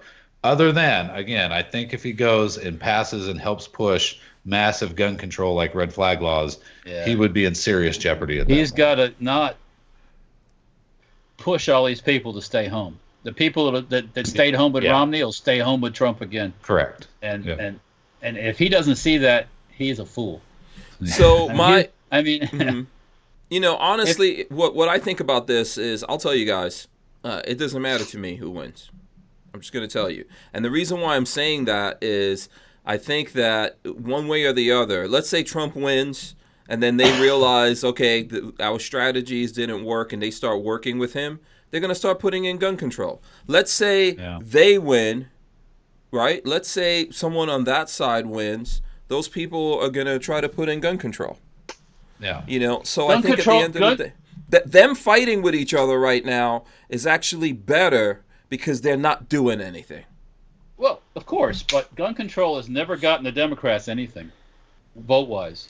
When they did it, but except it gets us fired up. It gets us fired up though, because right now, because we got Trump in there, people on our side are not fired up. They're not paying attention. Correct.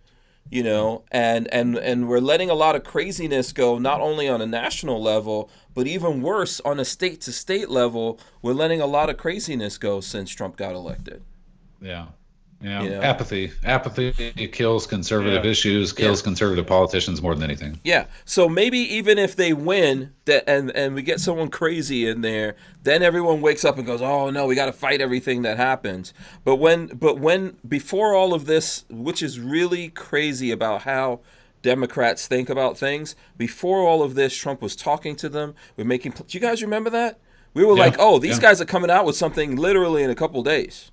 Gun control wise. Yeah. And Republicans were ready to vote for it, and he was ready to sign it, right? Yeah, I guess. Yeah. And do you remember the meeting a few days ago? The meeting they had on Syria with the Democrats, and they all got pissed off and pouted out. Yes. Because he called Pelosi a third-rate politician. Yeah, it's awesome when they don't get along. They've never gotten awesome along. when they don't get. Yeah, it's great. Yeah. Oh yeah, well that's how it really should be, instead of them kissing each other's butts. Except for the fact that he's still doing a lot of executive orders, probably more. I don't know if he's done more at this point than Obama. Obama did a lot of executive orders. Let's be true. Yeah. But the thing is if Trump loses and Biden gets in or Harris gets in, or Bernie or one of these other folks. At that point, so right now it looks like there's no feasible path for the Democrats to take the Senate. So the Republicans are almost guaranteed at this point to control the Senate in 2020. You'll actually see them grow a spine for once. And they'll be like, well, Bernie Sanders, just like when Obama was in for 8 years, no gun control got through in 8 years under Obama. And because the Republicans were like, F you, dude, we're not going to do any of this stuff. And now with Trump in there, they're like, yeah, well, whatever. It's Trump, it'll be fine. And so we actually may see less gun control in 2020 under a Democrat president than we would, unless they do executive action, than we would with President Trump in 2020, who may wheel and deal, because at that point he can't get reelected, right? He's a second term, so he won't care at that point. Yeah. All I'm saying, I'm not telling anyone how I'm going to vote. What I'm saying is confusion. These idiots fighting each other in DC is actually a good thing. Good stuff. Good stuff. It's a good thing. And personally, I'm going to tell you guys something right now. If you want to know why I voted for Trump in the first place, it's because of this. I wanted to see, I wanted to see Democrats just lose their shit, right? I just wanted to see them just implode. But, I'll tell you guys honestly, the Trump derangement syndrome is stronger than I thought it was going to be. Because when you are making a deal with him and you're like, you know what? No, we are going all in on impeachment. That's got to be insane. Why wouldn't you? It killed Elijah Cummings, so maybe we get a few more of them to croak in the process. Come on, man. There are a lot of people. Trump is like, I'm telling you, he's the Teflon Don, man. And I'm not. Oh my gosh! So before ridiculous. I forget, so last night, I've waiting for my medicine to kick in because my back's all messed up from my rack. Yeah, man. I saw you were in the hospital. We didn't even mention that. Sorry. I saw you're fine. You're fine. It's no big deal. So I'm sitting there looking for some stupid political show to watch, some documentary. And if you have Amazon Prime, there is a show. It's called Trump: The Art of the Insult, and it is literally an hour and a half of them condensing down all of the insults starting from 2015 when he announced or whatever. Every tweet, it is freaking hysterical. And it is, man, the guy just out of the blue can change an entire conversation in this entire country with one tweet. You're a moron, you're an idiot, you're a freaking loser, you choked. It's just, it's chaos theory. Hysterical, man. That's not presidential. That's not presidential. And it's like, well, he defends himself. I like that in a person. That's why people are drawn to him. I said it way before the election. I said the guy that comes out and says what exactly is on his mind and never apologizes will win. Yeah, because people are so tired of these wishy-washy politicians. And honestly, this is where, but it's not just the politicians. So everybody, I think at this point we can agree. And I didn't honestly care for Trump in the primary. I thought he was too moderate. Based on his previous statements and stances on a lot of issues, right, especially on guns.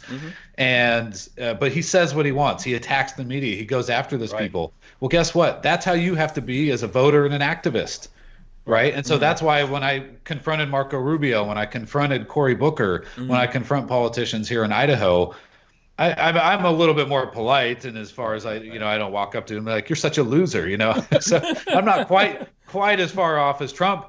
But I tell them how I feel. I tell them what I want or what our people want that we represent.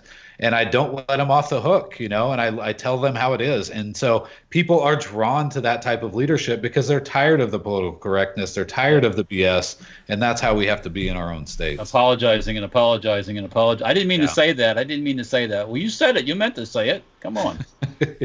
I don't. When I say goofy stuff, it's not because I didn't think about it. I did think about it a little bit, and I meant to say it. So hey. Yeah, I think I think that whole thing you just said about being presidential, and I know we promised we're going to move on, but we can't.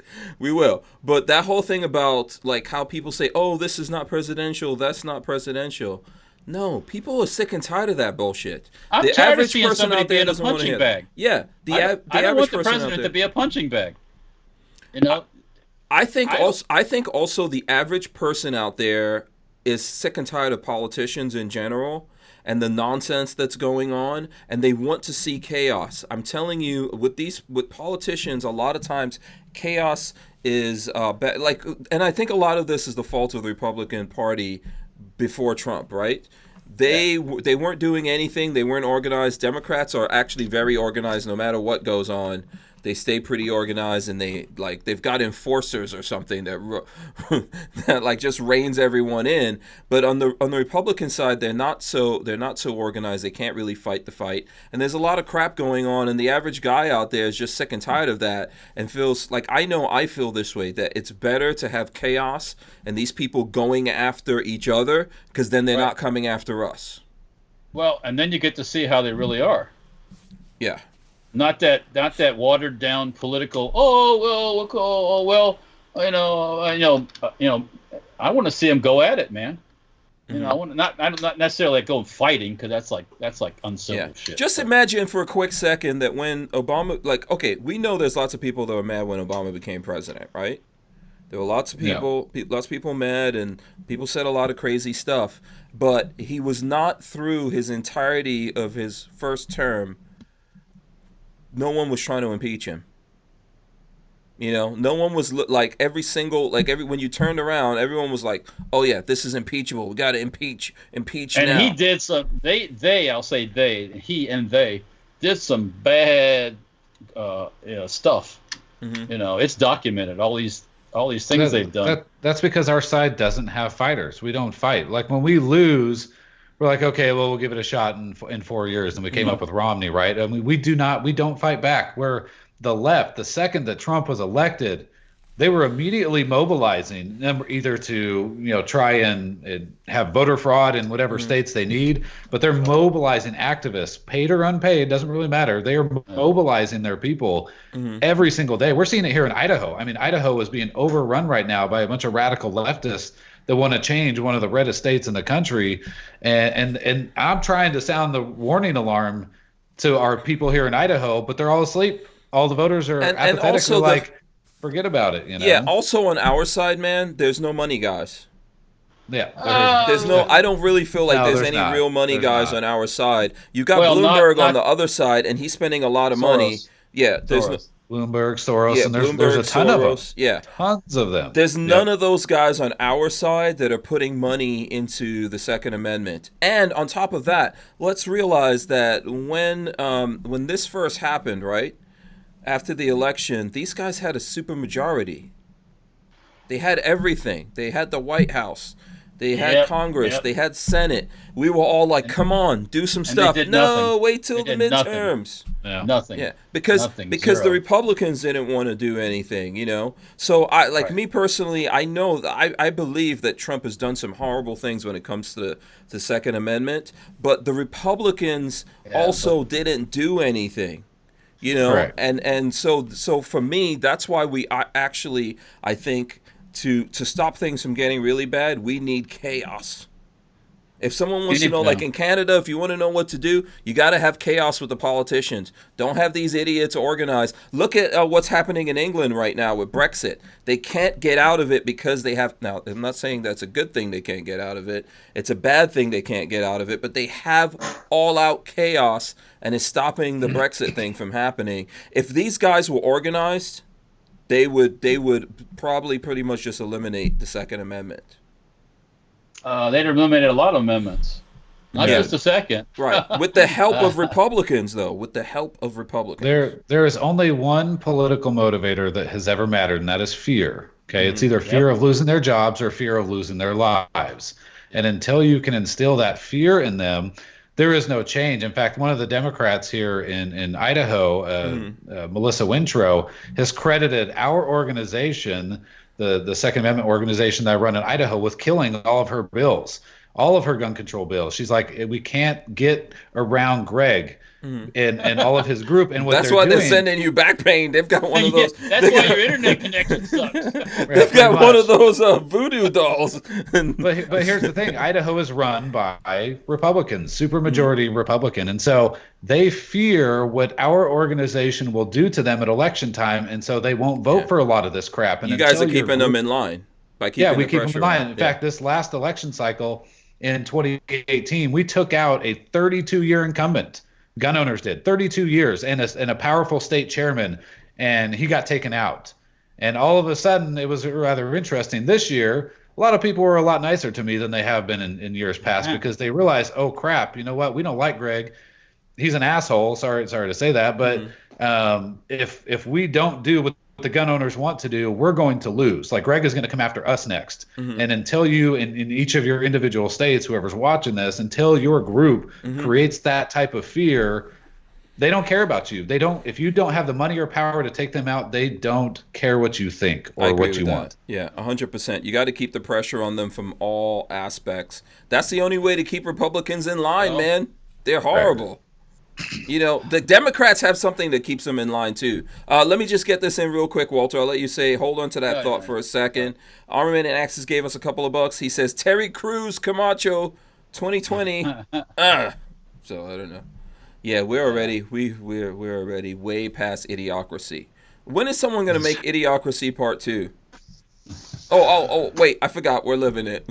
We're living it, yeah. Yeah, I was going to say, you said you killed her bills. Didn't that? You can get red flag for saying you killed her bills. Come on, you got to.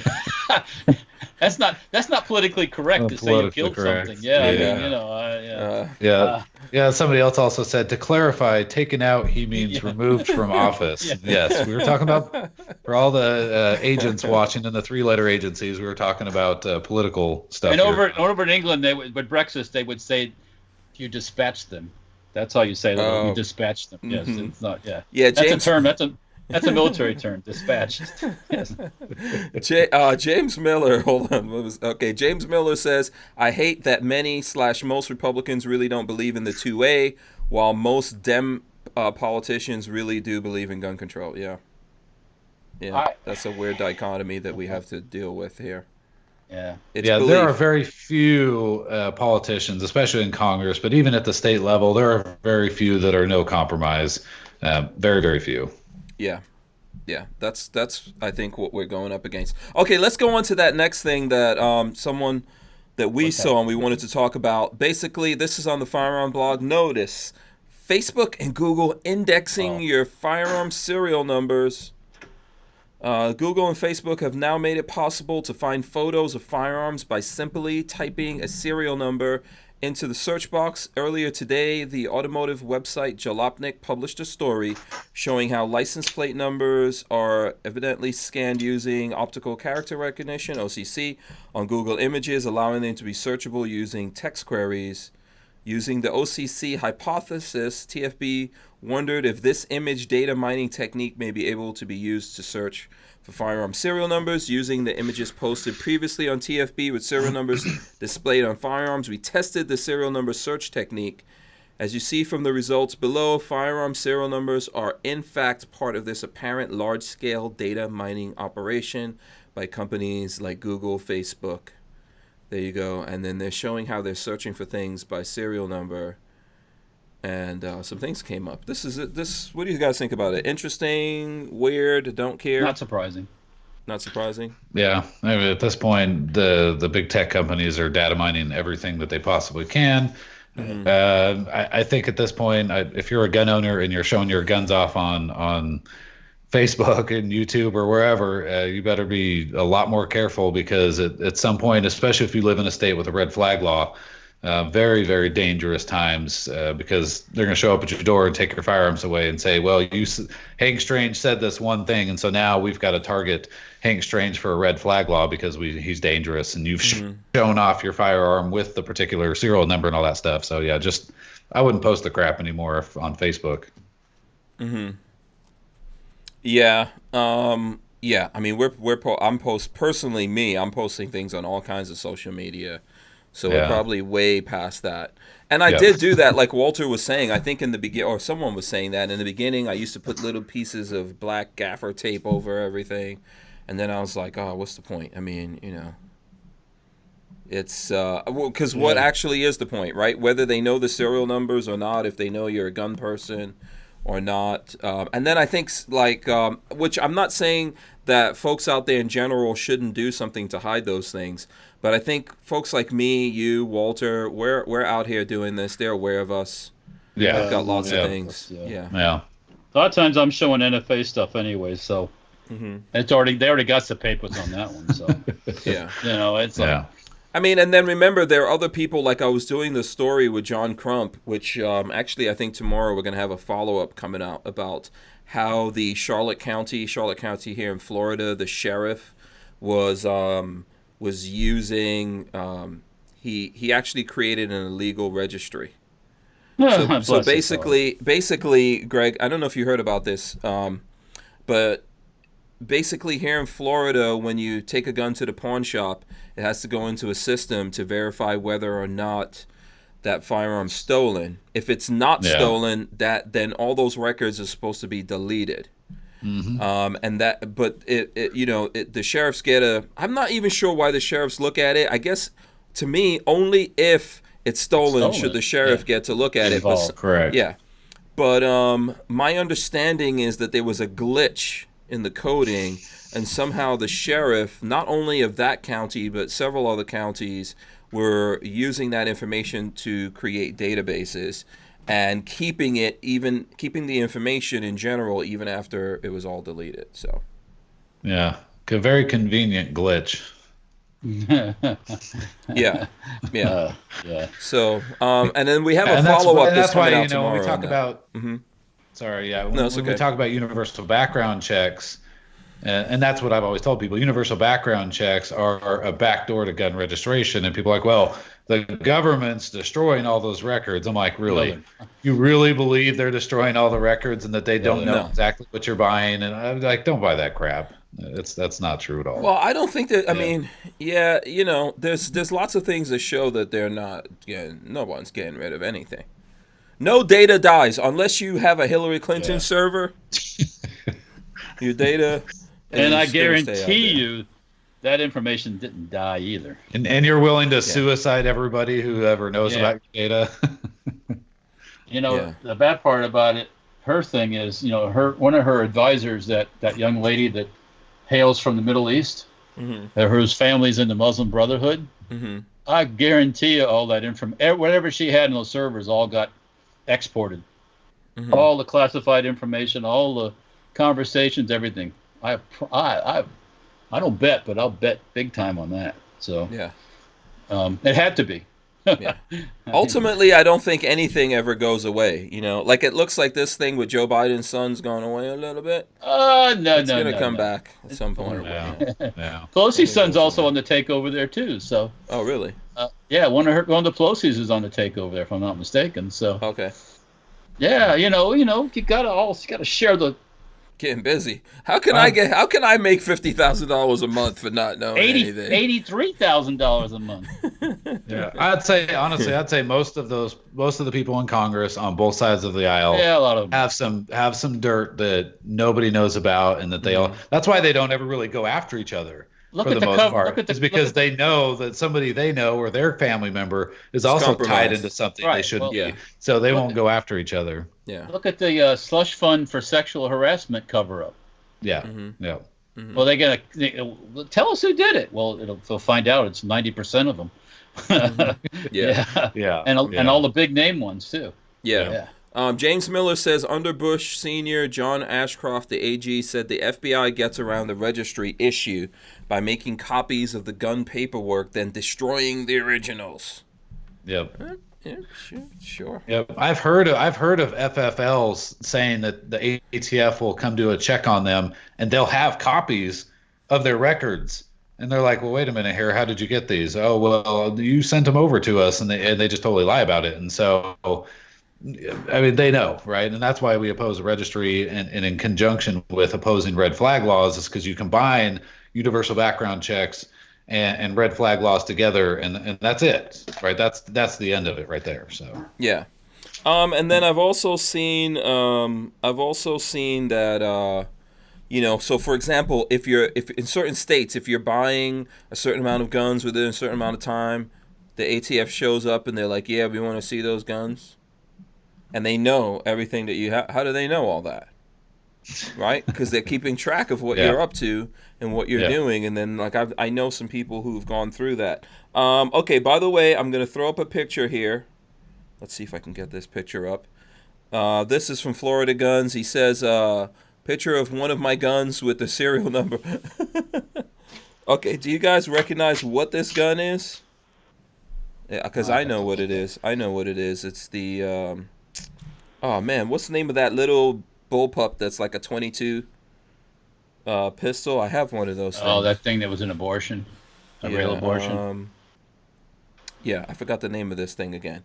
Tell me what the name of this is, Florida Guns.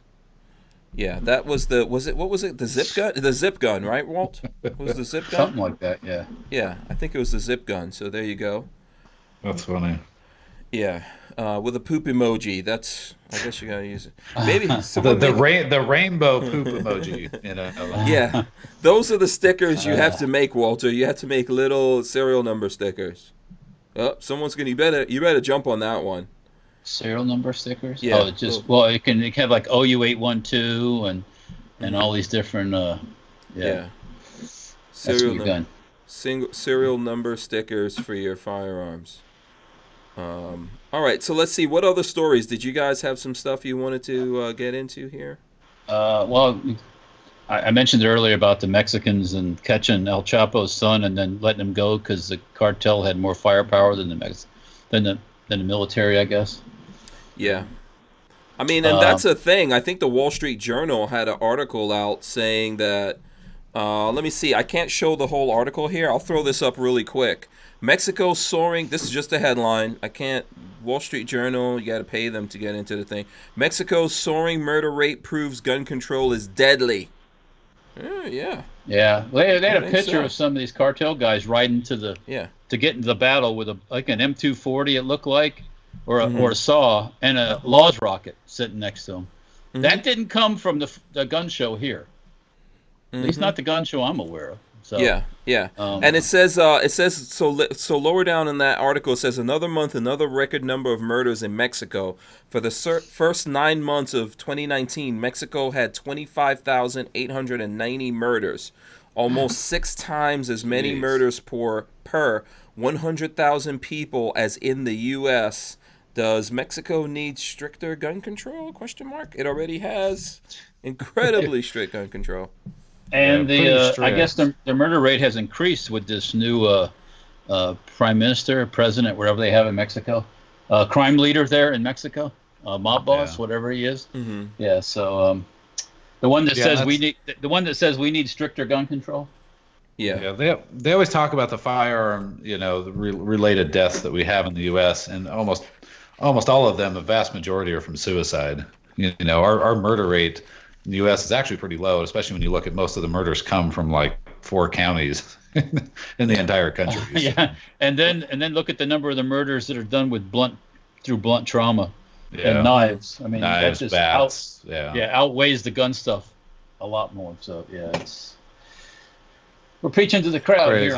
I mean, let's also not forget that under certain presidents, one of them is very cool with Ellen DeGeneres and Michelle Obama, and the other one is also cool with Michelle Obama because it's Obama. We had this thing called Guns Across the Border. You remember that? Fast and Furious. Yeah, that's what people know it as. That's what they know it as. Yeah. Fast and Furious. And when I say we, I mean the ATF, under these presidents and their administrations, allowed all these guns to go over to Mexico. What's up with that? And Bush is still just out there going to football games, whatever kind of sporting events he's going to, and so's Obama. No one's investigating that. Well, no impeachment. Also, Obama supplied weapons to ISIS too. So, what about that? I mean, yeah.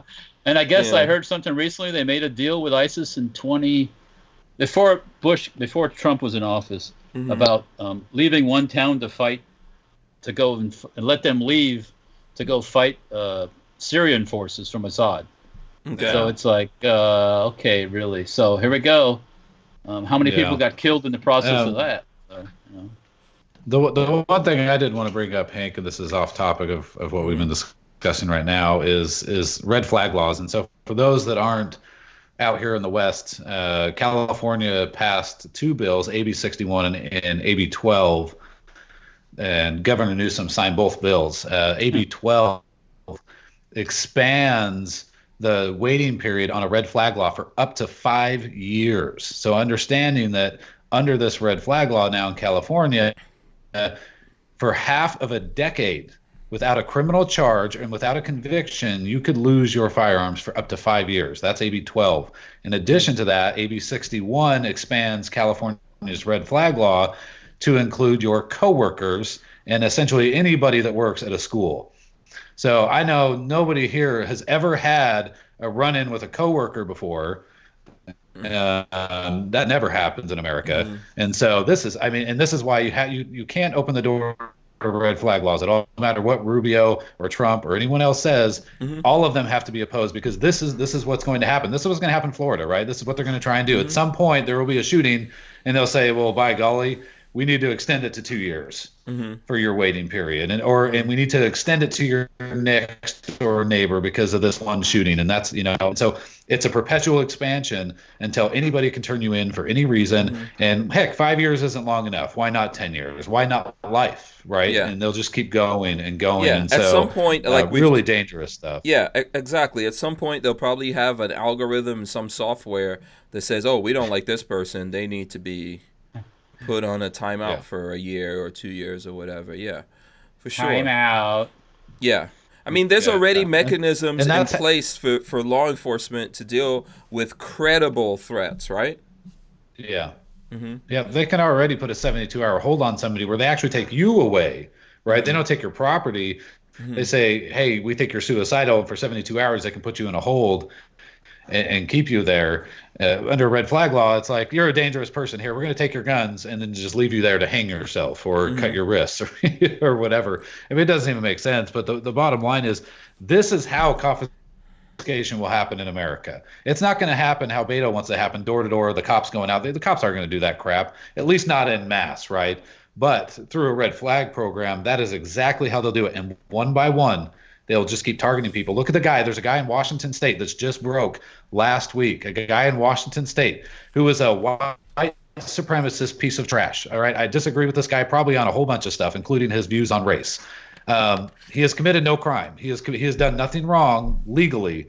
And they just went and took his guns in Washington State, took them all, because he's a part of some group who's a white supremacist group or whatever. And so that's what they're going to do initially, right? They're going to target groups that we all say, these people are pieces of trash, right? We disagree with these people, and they're going to take their guns first, and then it's just going to keep going, and that is how confiscation will happen in America. Yeah. Yeah, unfortunately, it will, man, unless people push back again. We seem to be getting them in lots of places, including we have it. We have it here in Florida. It's funny. It's called red flag laws. Red flag, like the hammer and sickle, red flag. Like communists, yeah. Yeah, it's kind of China. It's kind of funny they call it red flag laws. Yeah.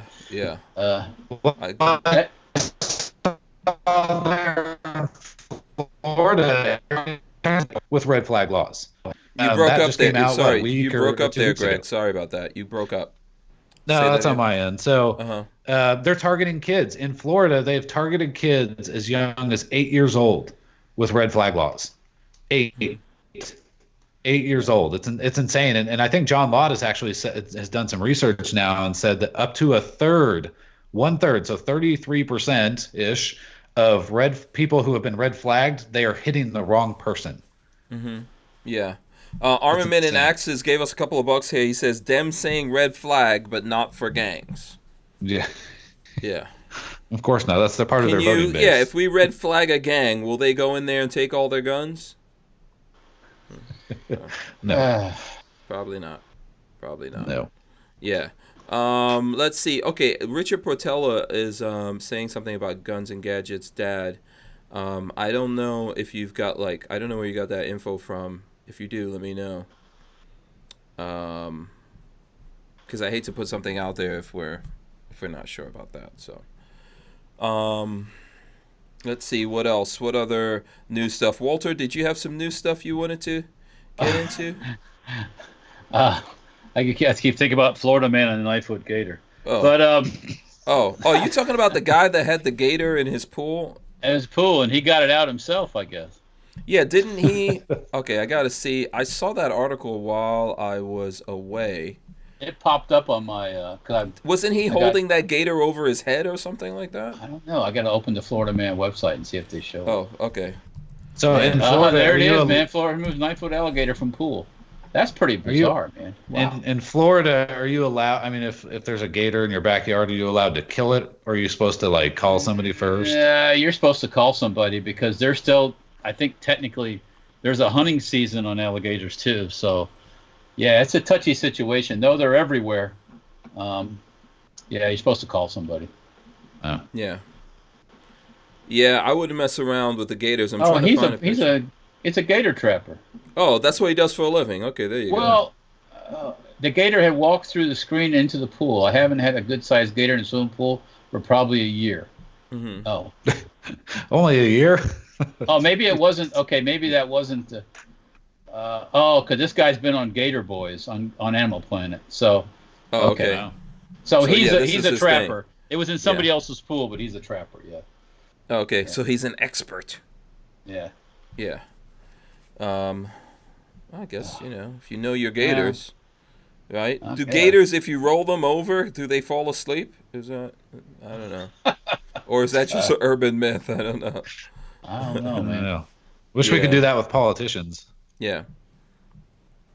Florida man roll hits them over. mechanic with golf club for fixing cartridge low. Oh, where was that at? That had to be in one of the counties around here.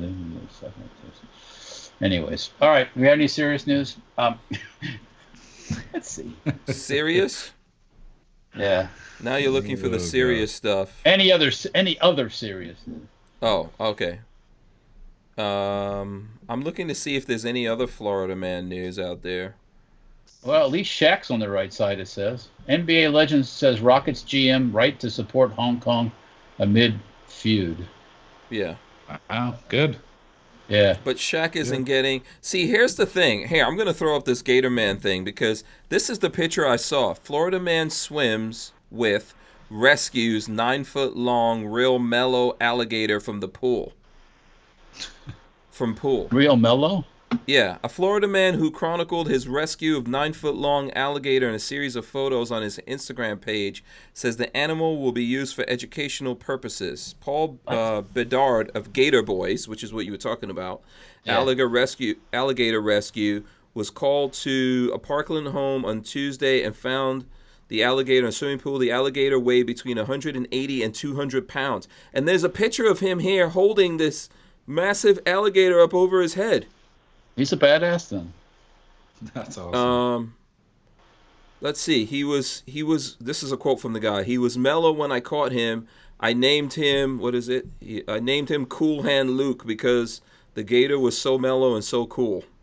He didn't try to get away from me. He didn't try to come after me. He was just really cool. What the hell? And there's multiple pictures of him holding this gator up.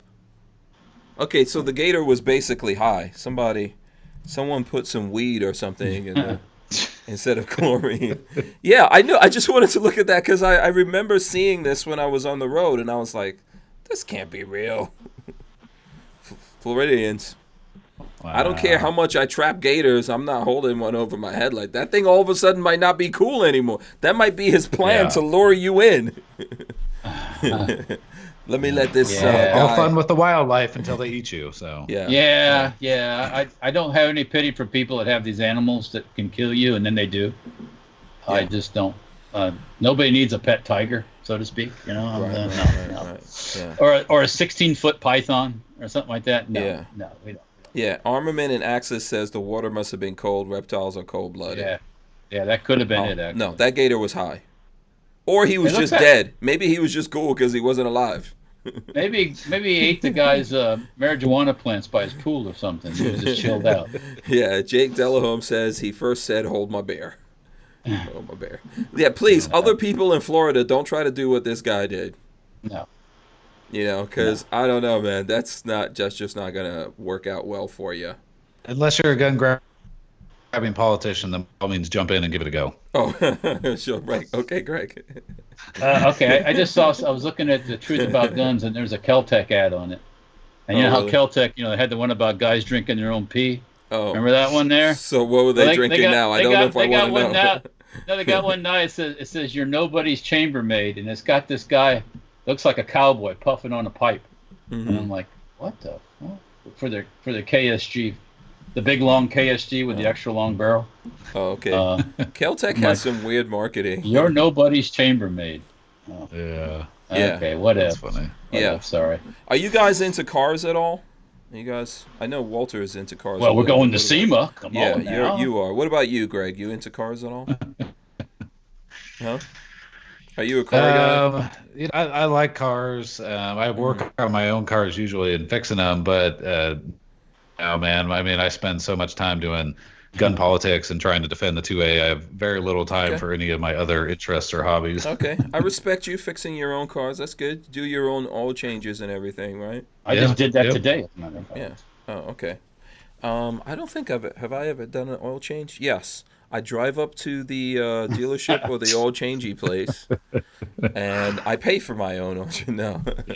Yeah. I just put new struts on the front of the Suburban, new tie rod ends, new shocks in the back, and changed the oil. Oh, wow. Walter. Yeah, getting ready for this road trip to the wedding. Oh, okay. All right. Yeah. But, I mean, you work on tanks and stuff like that, too, so. or heavy military vehicles. Yeah. Oh, look at this. Yeah. I was just asking because I saw that these guys tested, Motor Trend tested the C8 Corvette. And on the dyno, it supposedly came out way more horsepower than they're saying, but there's, like, some question about whether or not they did the dyno testing properly.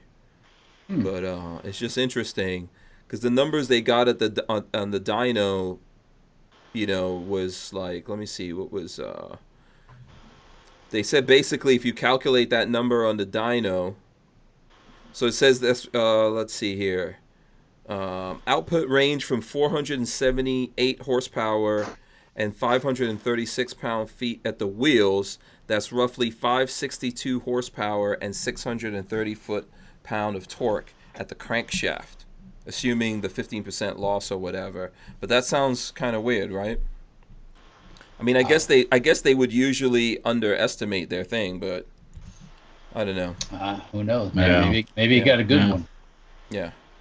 All I know is when I went by the Corvette factory coming back from Knob Creek, the UAW was protesting out front. So they were still on strike. Yeah, they're picketing them. Yeah, course. It was like 37 degrees, and they're standing out on the side of the road as we turned to go to the McDonald's to get something to eat. I was like, man. Oh, okay. Yeah. I thought they settled that. Were you going there to take a look at the new Corvette? No, I was going to get McDonald's, man. At the Corvette Museum? It's on the same exit as the Corvette Museum. And you didn't go to the Corvette Museum? It was 7:00 in the morning, dude. Somebody it's might have not been open in at there. 7:00. No, this was the Corvette factory, the GM factory. Oh, the GM factory. Okay. They weren't picketing the museum. They were picketing the factory. Oh, okay. Yeah. Okay. I think they probably settled that. I think I heard they settled that out. So. Yeah, I don't know. I don't know what they did or not, but yeah. Because they come rolling up. I said, "What are these dudes out there with the signs for?" And my son goes, "Oh, they're UAW." It's like, "Oh, okay." Yeah. Makes sense. Yeah, UAW getting the union dues. Yeah. Yeah. Yeah, so they can pay the Democrats off. Yeah, exactly. Exactly. All right, Greg, so are there any other things? I mean, we've got like maybe a couple of minutes here. Are there any other things we need to be aware of? You need to get us up to speed on? Not right now. We'll be coming out with. We're working on some new videos. A lot of what we try to do on our channel is teach people how real politics works on the inside, how you can be a better activist.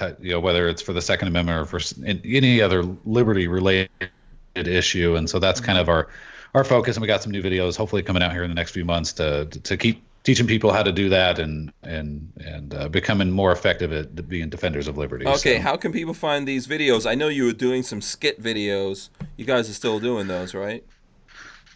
Yeah, still a lot of stuff on our plate that we're trying to get out. But yeah, if they go to Title of Liberty Enterprises on YouTube or Gunstream or whatever, we're on both, and they can subscribe and kind of watch what we do and watch some of the work that we're doing. So I just had a big video that went I guess viral here in Idaho because I confronted the Canyon County Fair was trying to deny people entry for carrying firearms, and in Idaho you can do that. And so I went down with my buddy. We recorded the video, and I confronted them, and ultimately we got inside and corrected them on what the Idaho law actually says. And so just trying to show people how to do that politely and respectfully and those types of videos. So hopefully they find that useful. Okay.